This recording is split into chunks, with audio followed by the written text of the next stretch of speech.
Participer à ce panel, j'ai trouvé le sujet très intéressant. On n'a pas beaucoup d'événements comme ça qui parlent d'immobilier, qui parlent de financement de l'immobilier. Et donc à chaque fois qu'il y en a, quand on m'appelle, je réponds présent.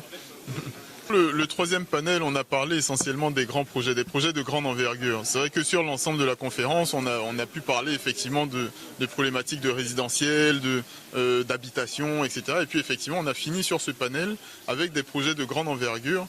Et ce qu'il faut savoir, c'est que sur ce panel-là, on a parlé de deux grandes typologies de projets. Des projets d'utilité publique, donc qui sont structurés sous forme de PPP, de partenariat public-privé. Donc il y en a énormément, on en voit partout autour de nous, seulement la plupart des gens ne savent pas que ce sont des PPP.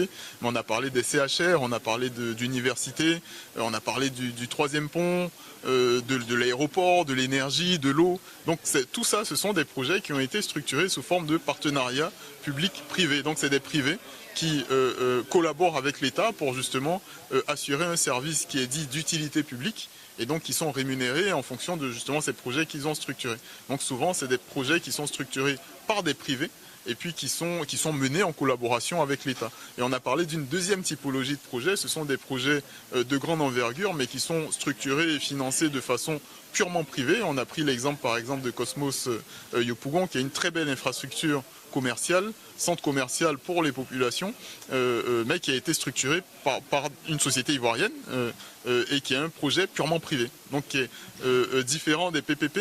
Mais ces deux typologies qui sont aussi des projets de grande envergure, on voit énormément de compétences autour de ces projets-là, que ce soit des investisseurs, des spécialistes de l'immobilier, des sociétés de conseil, et on a effectivement aussi parlé du nombre de compétences ivoiriennes aujourd'hui qui gravitent autour de ces grands projets et qui font la fierté de notre pays.